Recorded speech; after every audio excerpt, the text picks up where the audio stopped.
This is a poem about hats written by Paul Durcan. A lot of people know what I'm talking about when I talk about hats. Referring to Paul Durcan. Hats. The Hat Factory. 11 o'clock and the bar is empty, except for myself and an old man. We sit with our backs to the street window, the sun in the east streaming through it. And I think of childhood and swimming, underwater by a famine pier. The ashlar coursing off the stonework, like the barroom shelves, seen through tidal amber seaweed.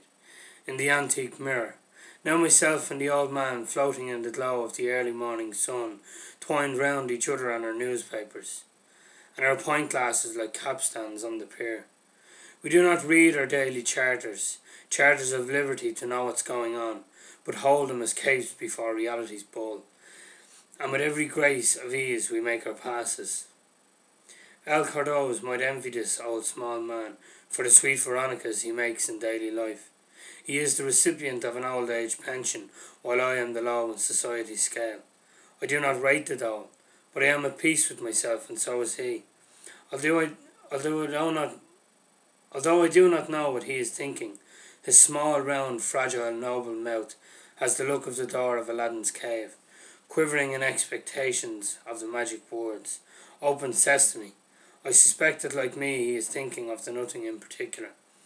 Myself, I am thinking of the local hat factory, of its history and the eerie fact that in my small town I have never known anyone who worked in it, or had to do with it at all. As a child I used to look through a hole in the hedge at the hat factory down below in the valley. I used to lie flat on my face in the long grass and put my head out through the hole.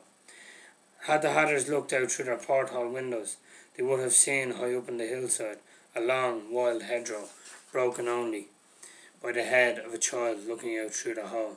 I speculate as to what kind of hats they make, and do they have a range in black berettas, and do they have a conveyor of black toppers, and do the workers get free hats?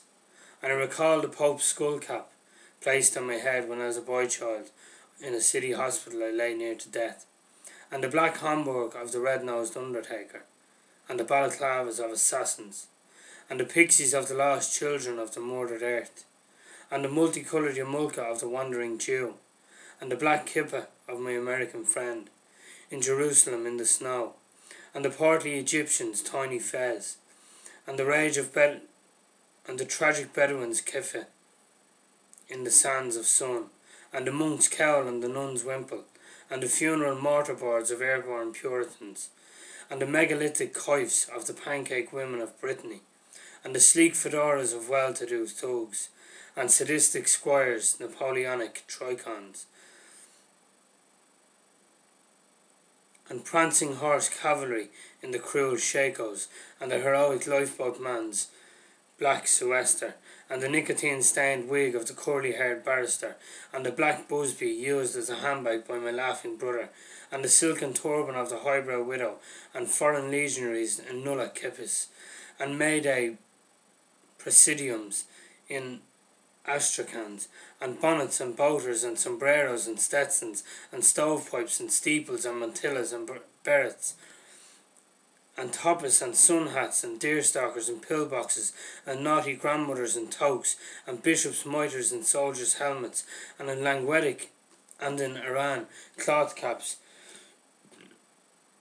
And what if you were a hatter and you married a hatter and all your sons and daughters worked as hatters and you inhabited a hat house all full of hats, hats, hats, hats, hats, hats, the apotheosis of an ancient craft.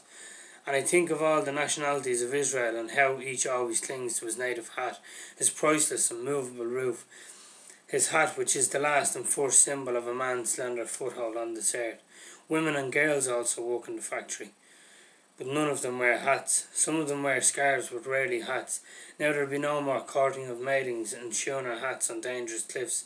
It seems part of the slavery of liberation to empty relationships of all courtship, of which hats were an exciting part. Probably I shall never wear a hat, so thus I ask the old man, if I may look at his trilby, old honesty. And graciously he hands it to me, and with surprise I note that it was manufactured in the local hat factory, and I hand it back to him, a crown to its king, and like a king he blesses me when he goes, wishing wishing me a good day before he starts his frail progress home along the streets, along the lanes and terraces of the hillside. To his one up and one down, I turn about and see, over the window panes, frosted hemisphere, a small black cat sails slowly past my eyes into the unknown ocean of the sun at noon.